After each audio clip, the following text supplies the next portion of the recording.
ఇటీవల కొంత media BRS పార్టీని బలహీనపరచాలని, బీఆర్ఎస్ పార్టీని తక్కువ చేసి చూడడం కోసం, ఇక్కడ కాంగ్రెస్ బీజేపీల మధ్యనే ఘర్షణ ఉంటుంది, బీఆర్ఎస్ ఉండదు అని ప్రచారం చేయడం కోసం ఒక ప్రత్యేకమైన ప్రోగ్రాం పెట్టుకున్నట్టు కనపడుతూ ఉంది. ప్రధానంగా రేవంత్ రెడ్డిని సపోర్ట్ చేసే ఒక ఛానల్ దీనికి ఈ పూర్తి బాధ్యత తీసుకొని ప్రచారం చేస్తున్నట్టు కనపడుతూ ఉంది. ఆ ఛానల్లో ఇటీవల నేను విన్నాను, ఢిల్లీకి కేటీఆర్ హరీష్ రావు వెళ్తే అక్కడున్న రిపోర్టర్ని యాంకర్ అడుగుతుందన్నమాట, ఢిల్లీలో కేటీఆర్ హరీష్ రావు గారు ఏం చేస్తూ ఉన్నారు, బీజేపీలో బీఆర్ఎస్ని విలీనం చేయడం కోసం ప్రయత్నం చేస్తూ ఉన్నారా అక్కడ అని.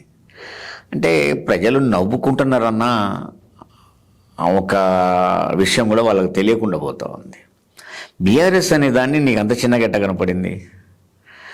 తెలంగాణ అట్లాగే బీఆర్ఎస్ పార్టీ, అదే టీఆర్ఎస్గా అంత ముందున్నది, ఒక విడదీయలేని బంధంగా ఒకదానికొకటి ముడిపడి ఉన్నాయి. జనరల్గా ప్రజలు బీఆర్ఎస్ని చూడగానే తెలంగాణ పార్టీ గుర్తు, తెలంగాణ పార్టీ ఓటేయాలి, తెలంగాణ పార్టీ, కేసీఆర్ పార్టీ, ఈ విధంగా దానికి ఒక ప్రత్యేకమైన ప్రజల్లో చర్చ ఉంటుంది. తెలంగాణ పార్టీ అనగానే టీఆర్ఎస్ అంటే బీఆర్ఎస్, ఈ చర్చ ఉంటుంది.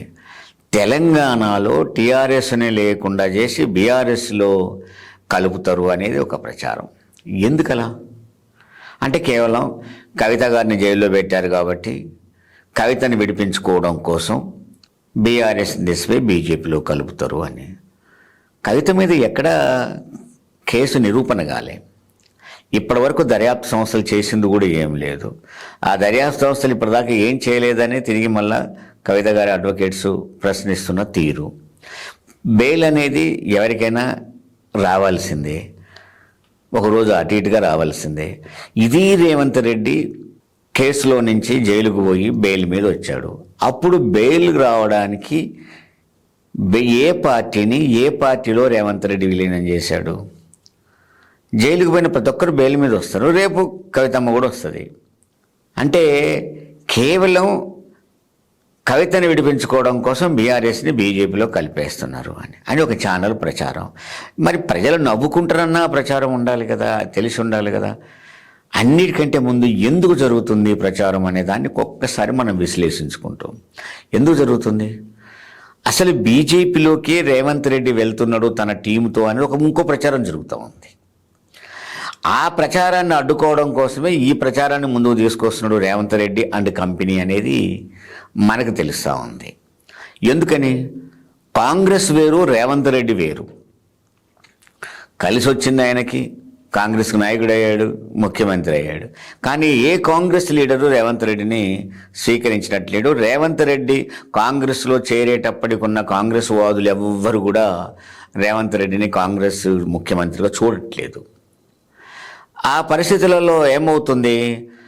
కాంగ్రెస్ తనను తాను రక్షించుకోవడం కోసం రేవంత్ రెడ్డిని ఎప్పుడు బయటికి పంపుతారు అనే చర్చ నడిచే దశలో బయటికి పోతే రేవంత్ రెడ్డి ఏం చేయాలి?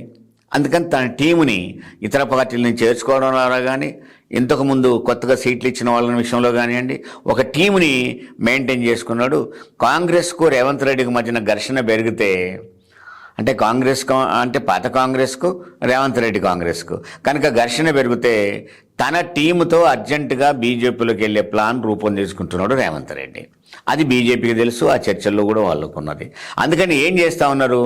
ఇప్పుడు ఆ చాప కింద నీరులాగా తన పని కొనసాగడం కోసం ప్రజల డైవర్షన్ ఏంటంటే బీఆర్ఎస్ని తీసుకుపోయి బీజేపీలో కలుపుతారు అనేదాన్ని, అంటే దొంగే ఎదుటివాడిని దొంగ అనే పని చేసేసి ప్రజల యొక్క నాడిని మార్చడం కోసం ప్రయత్నం చేసినట్టు రేవంత్ రెడ్డి అనే కంపెనీ రేవంత్ రెడ్డికి ఫుల్ సపోర్ట్గా ఉన్న ఒక ఛానల్ చేస్తున్న ప్రచారం తప్ప ఇది మరొకటి కాదు. బీఆర్ఎస్ అనేది ఒక ప్రత్యేకమైన పార్టీ, 10 సంవత్సరాలు తెలంగాణను పరిపాలించింది, తెలంగాణ తెచ్చిన చరిత్ర దానికి ఉన్నది. అలాంటి పార్టీని తీసుకుపోయి దేంట్లో కలిపేస్తారనే ప్రచారం అనేది అది ఊహకు కూడా అందని మాట.